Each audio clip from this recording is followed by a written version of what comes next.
green spaces is crucial in working towards a sustainable city. It benefits the environment and human experience. The key benefit in utilizing green space is the mitigation of the urban heat island effect. Therefore, it helps cities retain their natural temperature.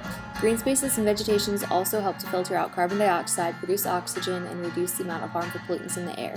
Aside from helping the environment, vegetation can also have a large impact on people and culture, impacting how they experience their city. In small doses, vegetation brightens an area and breaks up the hard urbanscape of harsh concrete and large buildings. In large doses, green spaces create public spaces for people to occupy, incorporate into their daily lives, and has significant cultural impacts. I visited Seoul, South Korea with a study abroad group from ECU, learning about world architecture, urbanism, and planning. During the trip, I focused on the use of green spaces and vegetation within the urban area. Seoul is a large city with about 10 million inhabitants, comparable to the size of New York City.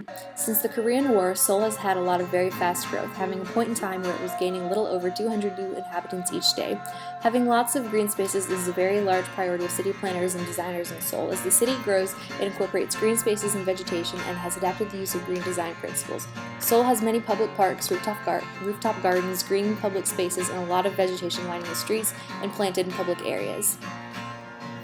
Visiting City Hall was very noteworthy in terms of using vegetation in design. City Hall featured what was once the world's tallest botanical garden, which was indoors and had a rooftop garden on its older building. I believe the reason architects and designers incorporated so much greenery into City Hall is because it's indicative of the city's willingness to provide green spaces for its citizens throughout the city.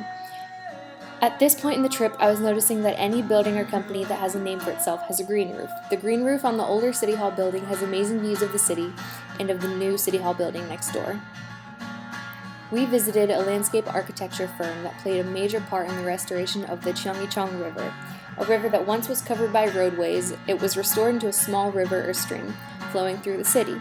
This stream is lined with a very large amount of vegetation. When you visit the area, you almost feel like you aren't in the city anymore. The stream is surrounded by many business buildings, and many workers come here to take their break or eat lunch. The area is also visited by many tourists, and city inhabitants often spend leisure time here. The stream helps to cool off the city, the plants help to clean the air, and the area provides a green area for people to spend time in.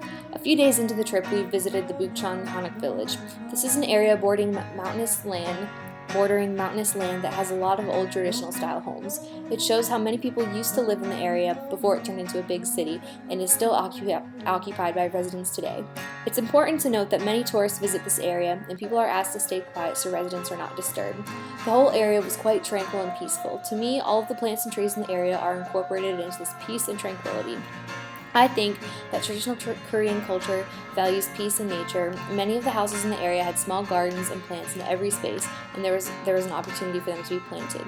The museum we visited, which was a few of these older houses, had many rocks rearranged to form steps and walls, and was abundant with greenery. The traditional Korean houses have a distinct contrast to the city, and the gardens and plants can provide somewhat of a barrier to the hard urbanscape. It provides people with a traditional way of living, a way to stay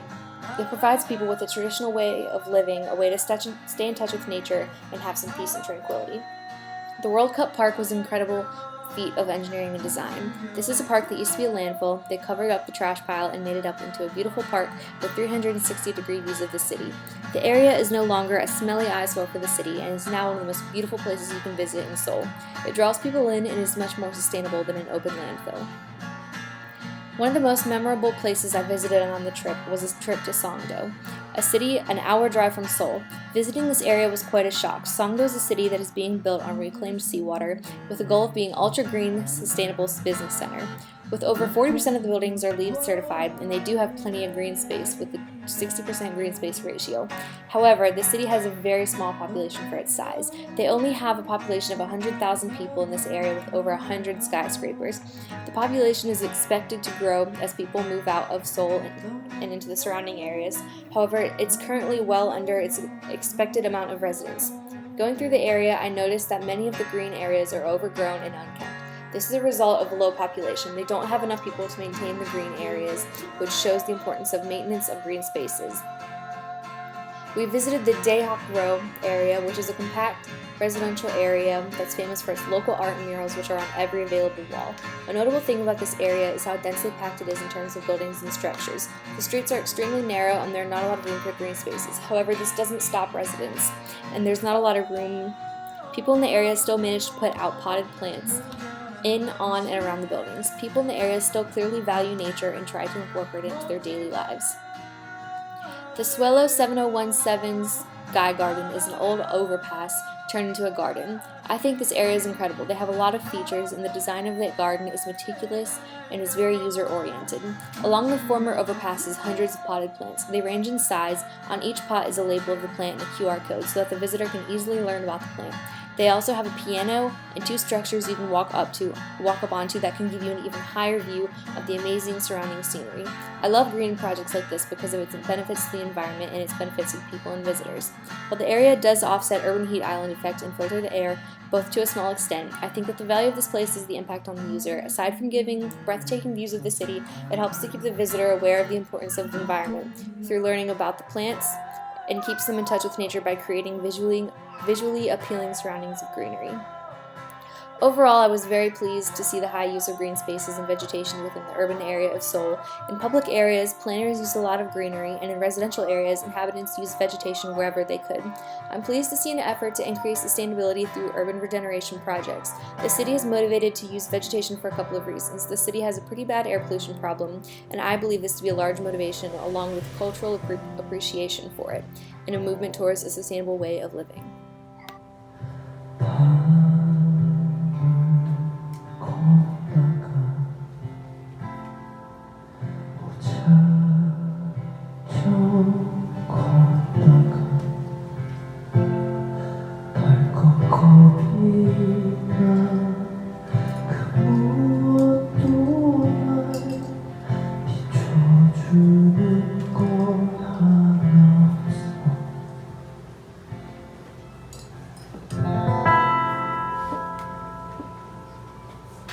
네, 감사합니다. 밤을 먹다가라는 곡이었습니다. 네, 땡큐.